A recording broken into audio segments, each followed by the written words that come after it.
and this is the Laura Flanders Show, a TV and radio program that shines a light on the solutions of tomorrow today. We report on the people and movements driving systemic change from the worlds of politics, arts, and entrepreneurship. Welcome.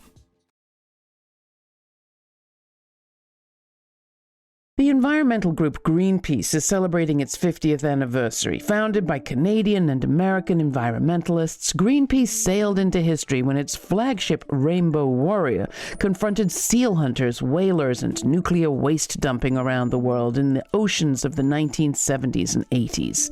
That same ship and others like it was back in action this winter, confronting Russian tankers in ports off Poland, Germany, Mexico, and New York, and drawing the old link between authoritarianism, environmental destruction, and war. You could be forgiven for thinking that not much had changed at Greenpeace, but on that you'd be wrong. Over half a century, a lot has changed in what the group does and how it decides. And internally, Greenpeace made arguably its biggest change this last year, when it changed its structure and brought on new leaders.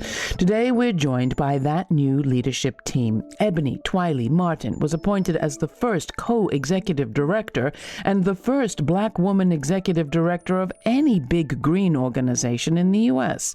Ebony's joined by co-director Annie Leonard, who first worked with Greenpeace back in the 80s and returned as its director in 2014. Tafari Gibray, Chief Program Officer, joins Greenpeace following leadership roles at the AFL-CIO Labor Federation and the Orange County Labor Federation. To find out just what this new leadership model looks like and how it intends to meet the urgency of today's climate crisis, we welcome Ebony, Tafari, and Annie to the show. Thanks for having us. So great to be here today. Ebony, let me start with you.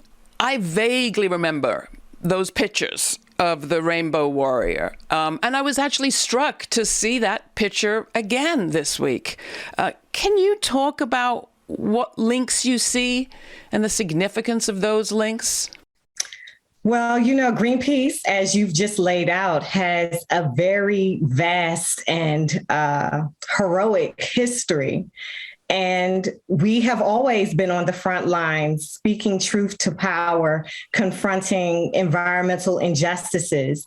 And it is amazing to me to see today that same ship, that same spirit that we had 50 years ago is still resounding and still loud. And we are still on the front lines, still speaking truth to power. And today we were out confronting a tanker actually carrying Russian oil to send a message that oil fuels war.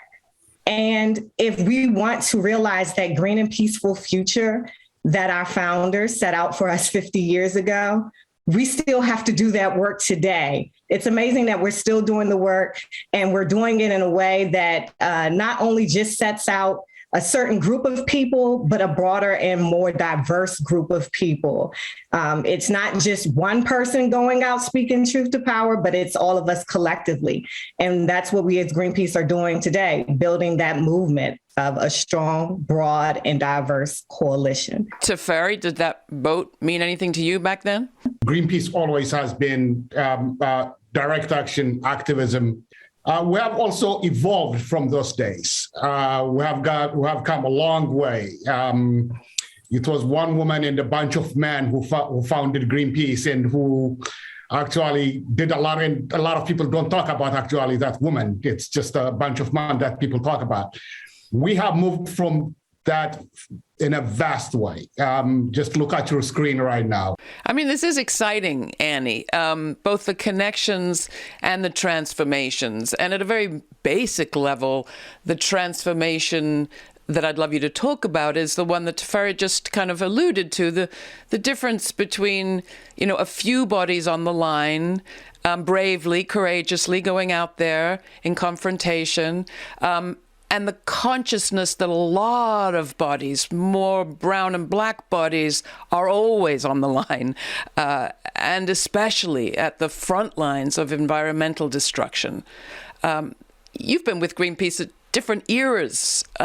What's important or what's significant about what you've seen in the way of change? Yeah, I started at Greenpeace in 1988. I wasn't here the whole time. I left for a period in between, but I've seen a lot of change. And one of the biggest changes is the two things that you were just talking about, which is the recognition that we need a lot of people and that we need a lot of diversity. The early environmental movement was really trapped in the myth that the truth will set us free. We thought if we have the science, if we tell people about it, change will come because it is so obviously needed. It is so scientifically and morally compelling that we change, that we really thought if people knew, if elected knew, if the public knew, that would be enough. And that was wrong, because people really, really know. I mean, we have so much truth about the dangers of climate, about the inequity of the impacts of pollution, about so many things.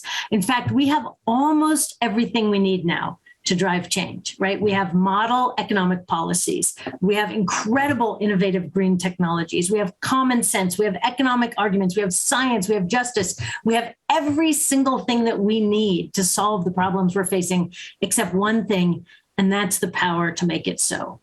And power comes from organized people. We can't do it alone. We need to work with lots and lots of people. And we need to work not just with our supporters, our millions and millions of supporters, but with movement allies. So we've been building relationships with labor, with immigrant rights groups, with women's groups, across the movement spectrum, and especially across differences of race and class. That is the only way we're going to build a movement strong and smart enough to actually win this stuff. So what does that actually look like? Maybe, Ebony, I'll come to you.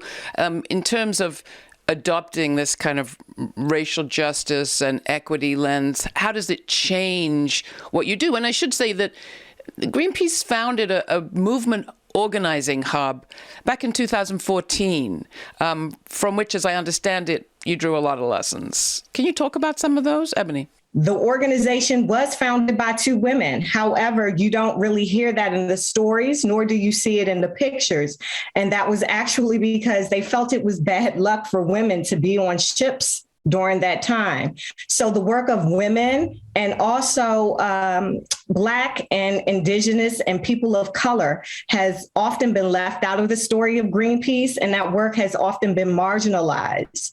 We have gone on a journey to correct that.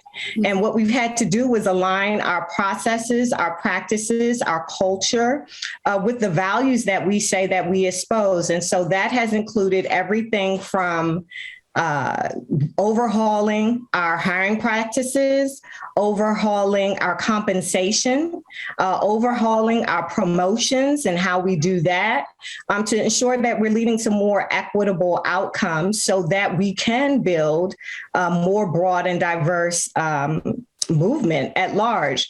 And we know that at the end of the day, if we want to solve these problems, we have to do the work to embed justice. And so that's been a journey that the organization has been on for some time.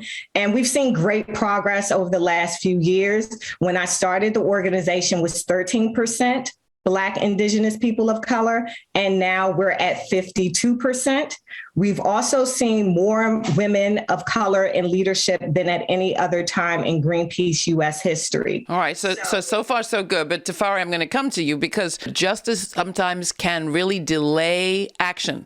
And I want you to talk about that because Greenpeace is famous for like fantastic eye-catching visuals and dramatic actions, sometimes involving celebrities that, adhere to a model of impact, making an impact that doesn't lend itself well necessarily to long meetings with lots of people, careful process of inclusion, listening, concern, moderation.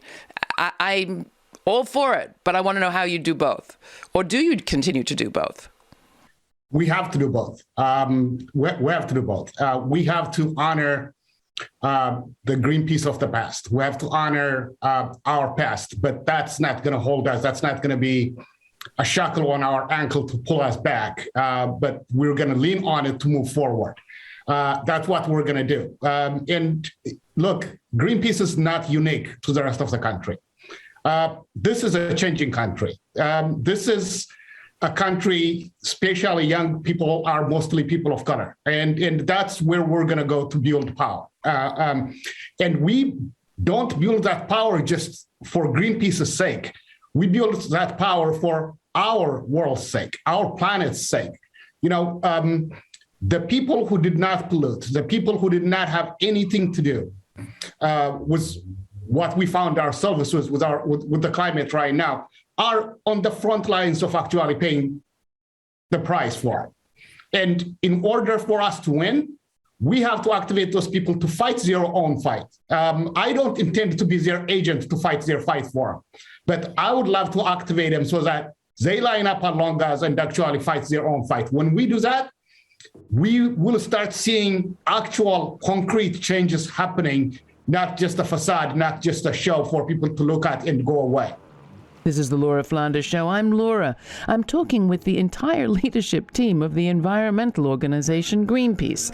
Chief Program Officer Tafari Jabre recently joined Greenpeace following leadership roles in the labor movement. Co-executive director Ebony Twilley Martin is the first black woman director to head up a big green organization in the U.S. Co-director Annie Leonard worked with Greenpeace back in the 80s and came back in 2014. You can watch this show and see Greenpeace in action on our YouTube channel or on over 300 public television stations across the country. Go to lauraflanders.org for more information, and while you're there, sign up for our weekly newsletter to receive information on all of our streaming events and web exclusives, like the full uncut version of today's conversation, which is available as a podcast. Next, how do you balance the urgency of climate crisis with the kind of equity and justice approach that is imperative at this moment? I'll ask our guests, but first here's the Humpback mix of Hope Bay by Dazzle Drums from the Climate Soundtrack Project, produced by DJs for Climate Action. The project involved producers from around the world creating original music from a climate sample pack of field recordings gathered during the years of Greenpeace expeditions and activism around the globe. DJs for Climate Action's goal is to harness the influence of dance music and DJ culture to power climate solutions and to generate action. Here's Hope Bay.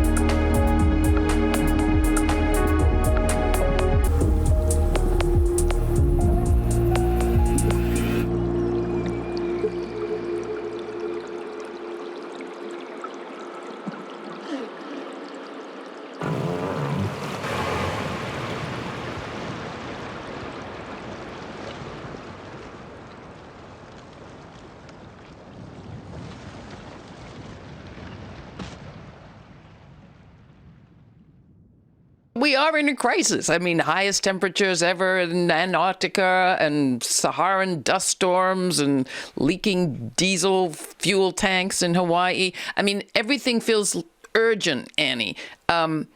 Give us some examples of how you balance the urgency with the kind of equity and justice approach that is imperative at this moment as well. I think it's absolutely essential that we balance them both because it is so urgent. You know, it's true. In the next 3 years or so, we need to be switching off of fossil fuels for sure. But if we don't have a longer term vision for justice, for equity, we can end up promoting false solutions. An example is there's absolutely a scientific and moral imperative to get off fossil fuels. That's our number one goal for Greenpeace globally, is to speed up the transition across away from fossil fuels. But we don't want to go into the current system that is so inequitable and so problematic and just say, okay, use solar energy instead. Everything else is fine. We want to ensure that while we're working to get off fossil fuels, we're centering the voices of those who are most impacted by fossil fuel pollution. We have the workers there that we talk to them, the fossil fuel dependent workers and the fossil fuel dependent communities, make sure that they're not sacrificed and thrown under the bus as we do the transition. Make sure that we do the transition in a way that we are rebuilding our energy economy to do it right. You know, on one one hand, it's terrible. We have to rebuild everything. On another hand, how fantastic. We get to rebuild everything. There is so much structural inequity in our whole system. We get to redo it all and have justice at the center this time. Ebony, what's your favorite campaign that people could, do well to learn about right here, right now?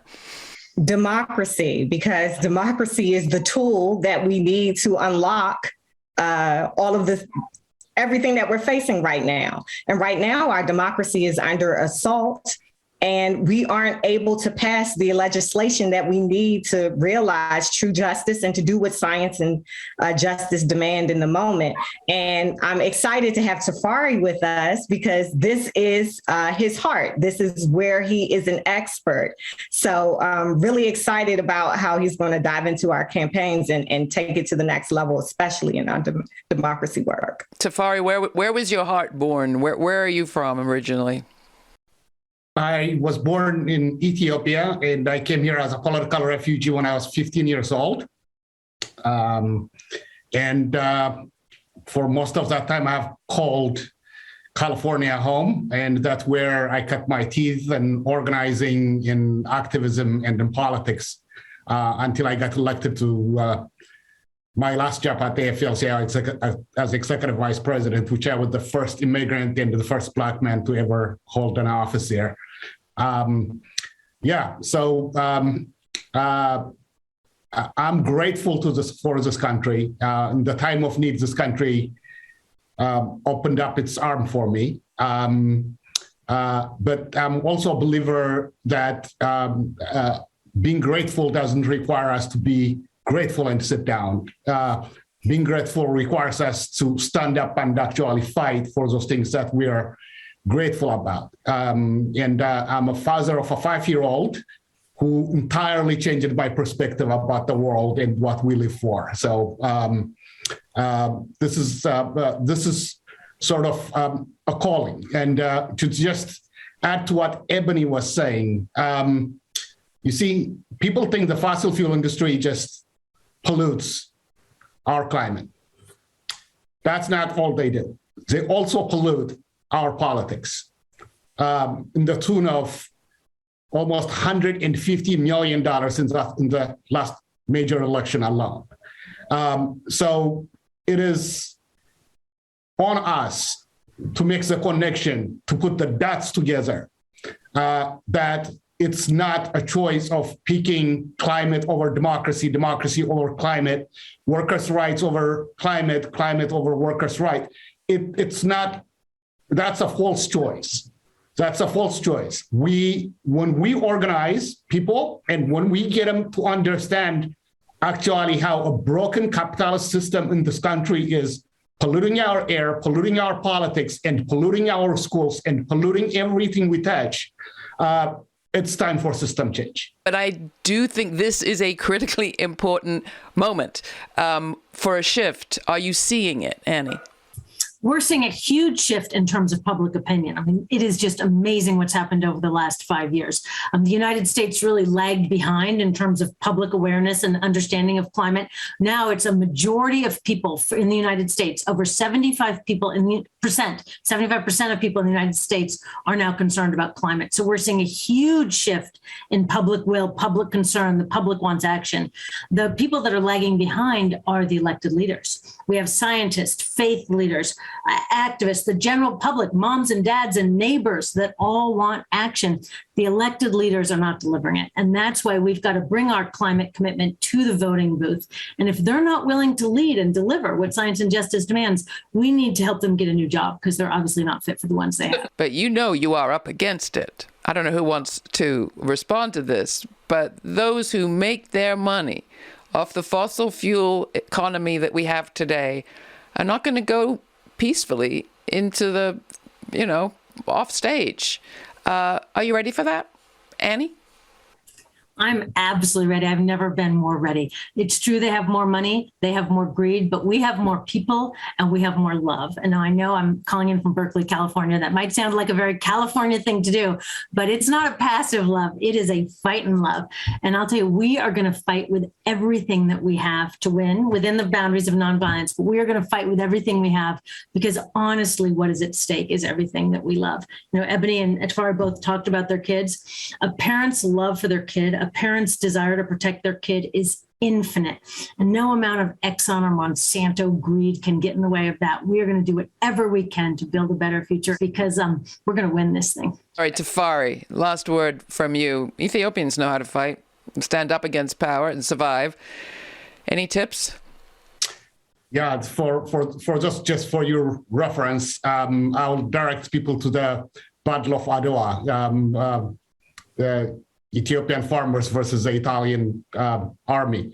It looks overwhelming. No one would have predicted, just farmers with machetes would defeat an army which came with tanks. But it happened.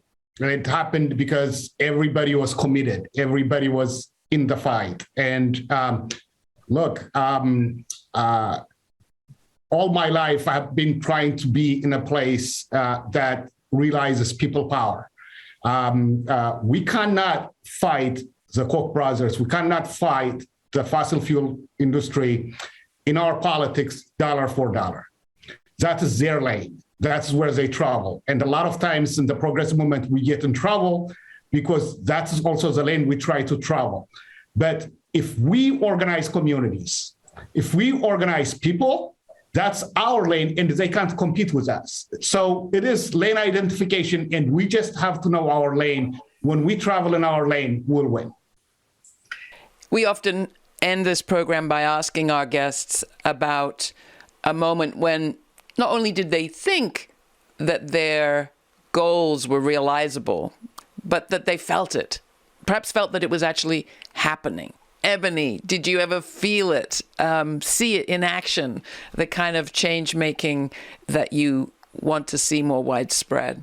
I remember after Trump was elected and the sense of grief that hit our organization and the country as a whole.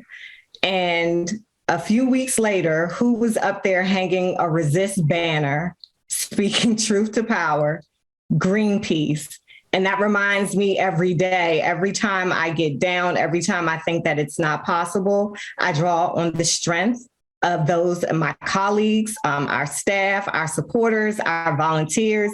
And like Annie said, that growing army that's ready to take on the fossil fuel industry. Yes, it's David and Goliath, but who won in the end? David. Tafari, an example, a story, a place that you were, people you saw? I have been so fortunate, actually, to be in those places, and it could take us all day, all night if I give you examples, but two examples. One is David versus Goliath. People thought it could not be done, was actually the coalition we created to defeat TPP. It was against the president we all elected, against the global order, against the Chamber of Commerce, against the Business Roundtable. But that was the power of labor, the environment, the consumer community, students, and immigrant community coming together and saying enough is enough. That was the Trans-Pacific Pipeline Partnership? Partnership, the Trans-Pacific Partnership. And another one, if I could throw away, is when I started organizing in Orange County, California, people laughed at me, especially for a Black man to go try to organize in Reagan country. We believed in people. We organized workers. We organized communities. And what the result was, we were able to change 100% of the elected congressional members from that county. And that is despite people telling us, you can't do it. And I believe we can't save our planet. We have no choice. We can't save our planet. And since you mentioned the AFL-CIO conventions, I'll just leave you with this. If you talk to them, I think the theme of the convention should be no jobs on a dead planet. No jobs on a dead planet. I look forward to seeing the next 50 years of Greenpeace, and thank you so much for spending some time with us. Thank you. Thank you.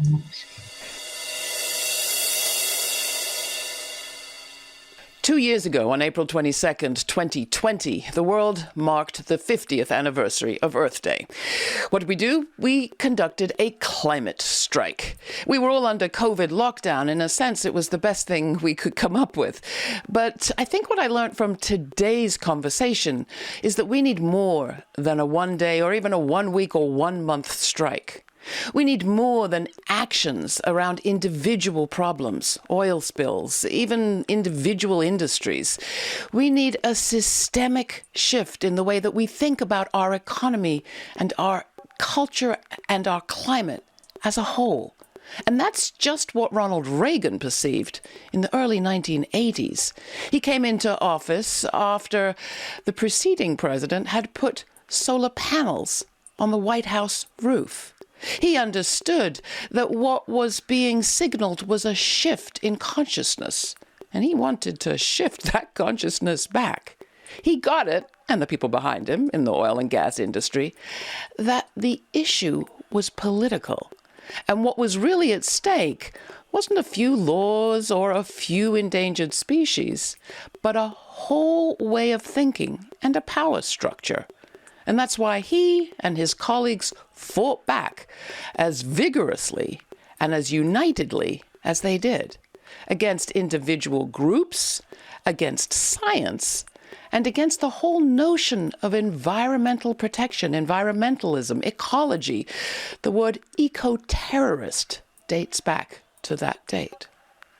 I think what I'm hearing in today's conversation is that a shift is happening on the other side too. Sure, changes in leadership are important, but it won't be about individual leaders, but rather alliances that we make the changes that we need. It won't be about people, but about politics and power, because that's what's at stake if this climate, if this planet on the brink, and the people and living beings on it are going to survive.